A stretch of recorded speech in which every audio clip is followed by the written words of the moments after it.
So, we'll start out. I'm just going to tell a brief story. I'm Ken McBroom, McCarthy Building Companies. Go to the next slide. Jordan can introduce himself on his section. About 2010, Executive Vice President, who's a very scary individual, came up to me and said, I want the ambulance to move in this model. And I said, you want what?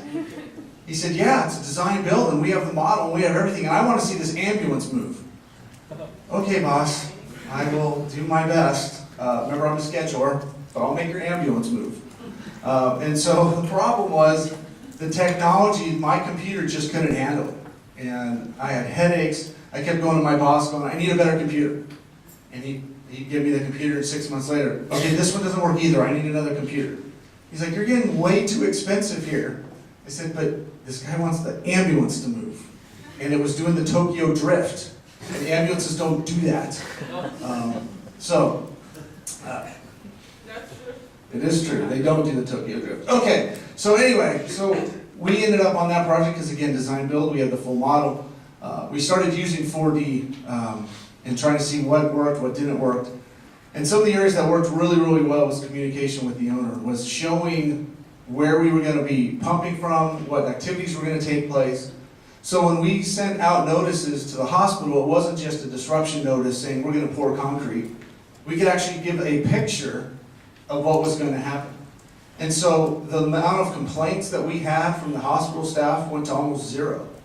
Because we could show them a picture and say, and not on this one, but hey, we're having surgery, and there's no way you can have these trucks shaking the building while we're doing surgery. Okay? There's no way a doctor would be able to look at a disruption notice and then understand that, but that's what these pictures did. So the picture, or in this picture right here, that was the only access lane for deliveries. So again, anytime we had to shut this road down, we had to put a disruption notice in.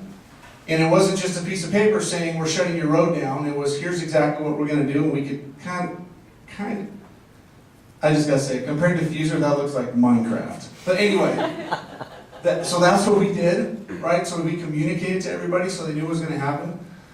We did what we called spatial coordination, like MEP coordination. So we tied everything from the skid model into the schedule and press play. And this is a perfect example. Those green lines underneath the truck are actually piping that goes from the central plant to the hospital tower, okay? The only problem with our schedule was that was the exact same time we were pouring the slab on metal deck. Okay, so slab on metal deck, concrete, has nothing to do with piping, except if that's your staging area for your concrete truck. And the only way we caught this was through a 4D animation. Okay, not that big a deal, in the sense that our superintendent wasn't going to dig the hole if he knew he had to stage from it, but this project had no laydown yard. And so it was all just-in-time delivery. So instead of fabricating pipes 8 months too early and then figuring out where we're going to store them, we just said, don't fab them. We don't need them yet. We can push the piping off because we have time, we have flow. So moving forward, fast forward, we're working on the Atlanta airport right now. The superintendent that I worked with out here on John Wayne Airport and at LAX, he went to Atlanta. And he's building this project. What the project is those two canopies that go over the roadway. And that 2015 statistic that Atlanta Airport is the busiest airport in the world, they're very, very proud of that statistic. They want to keep that statistic. And so there's a lot of work out there. But one of the things they're doing is they're building these canopies over the roadway, because if anyone's been in Atlanta, you know it can snow. It can also feel like the sun is beating down on your face and you're going to melt. So they're building these two canopies over 7 active lanes of traffic. Okay, on both sides, there's a north and a south side to the Atlanta airport.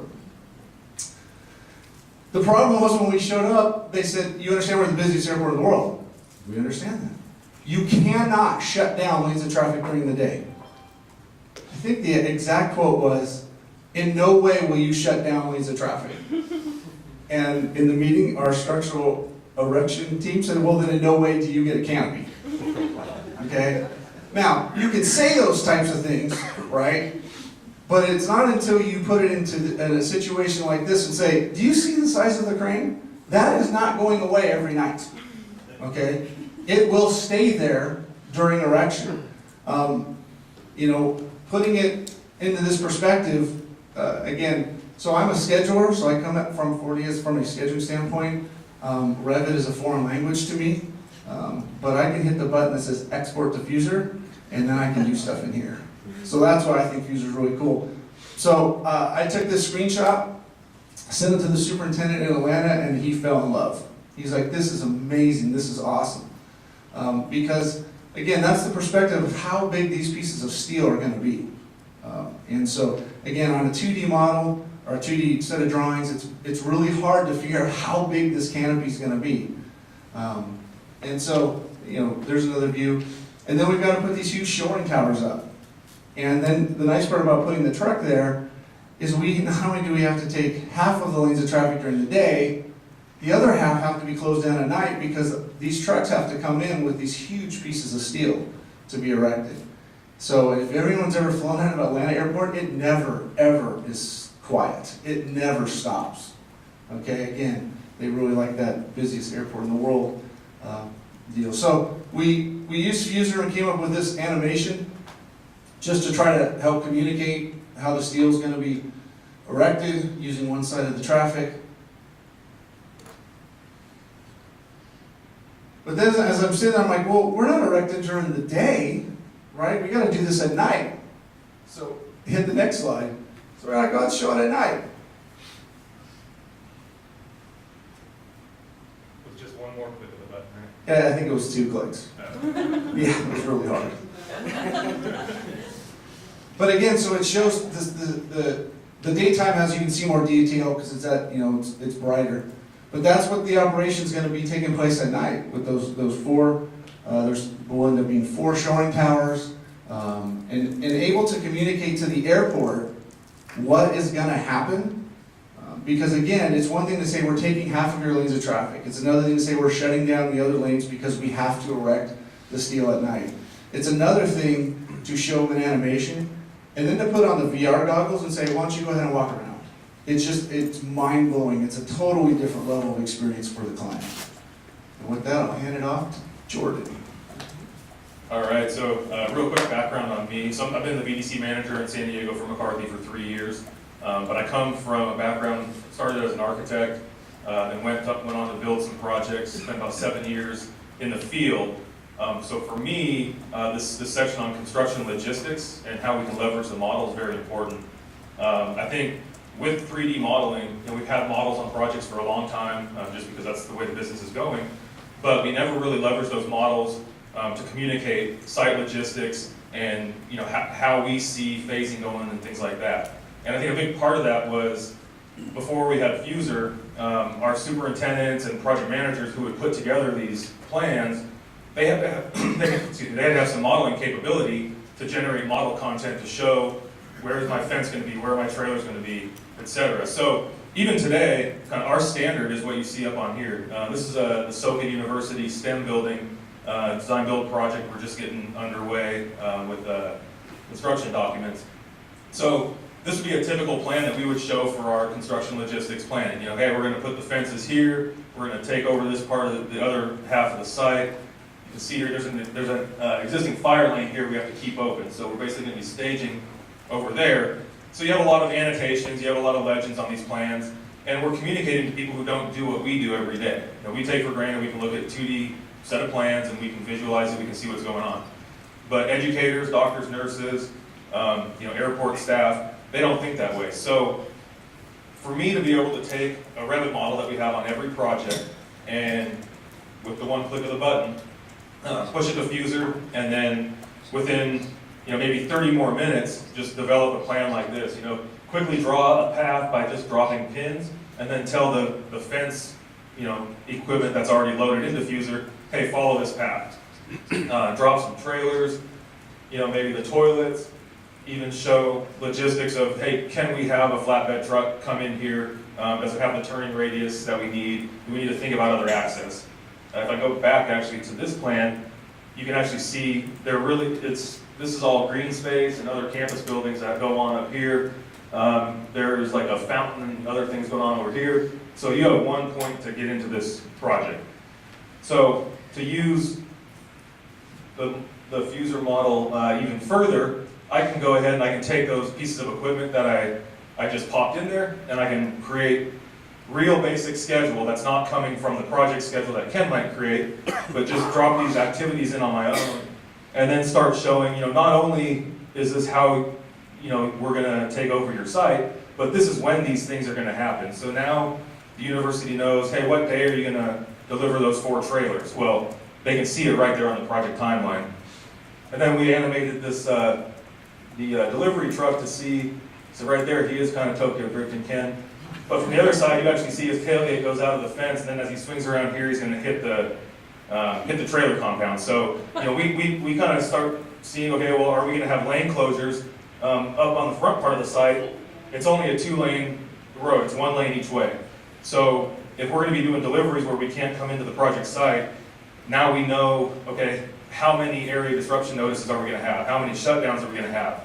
And we can start looking at when we deliver things to the project site based on student schedules and things like that. So again, for me, you know, being able to take that video, export that, show it to the client at an OAC meeting to say, this is why we're telling you this. We're not just submitting, you know, an 11-page packet to them with a bunch of screenshots and, you know, markups and saying, you know, we're taking over your site. So really helps educate them and just makes them feel like they're part of the team.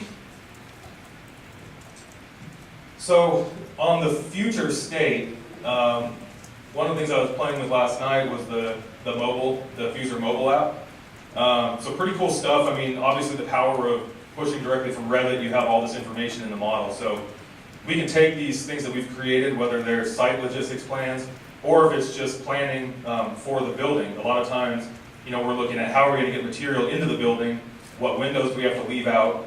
So if I can take the model, push it to Fuzor mobile app, and have the superintendents and the guys that are out on site with the tablets being able to click on things, easily get dimensions, get information on what's in the building.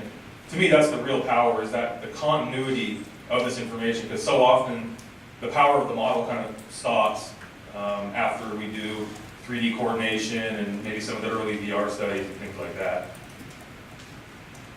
So the other part of the feature state on the picture of a doctor there, they're actually walking through the model in Fuzor, trying to figure out the best layout of the beds and all their equipment and where they want their, you know, sharp dispensers and all that other stuff. So, and you can see on the floor there's lines kind of taped out where they said, okay, here's where the exam room is going to be, you know, or the bed. And so obviously we're doing that now, but I see more of that.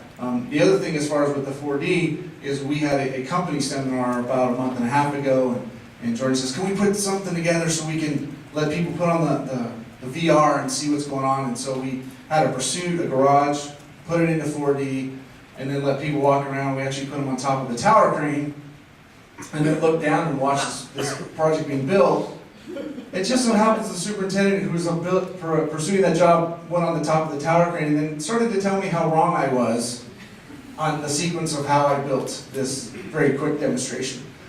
Which is okay, I'm okay being wrong, but the point is he put those on, he's looking down from the tower crane, he's like, this is all wrong, Ken, you're an idiot, why are you doing it this way?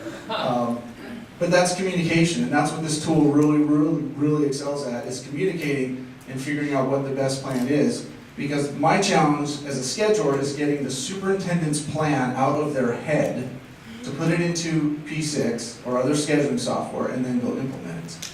And so if I can do that in a virtual reality, and you can tell me where I'm wrong, that means I can do a better schedule, we can do a better plan, and have a better project. So, and that's it. Thank you.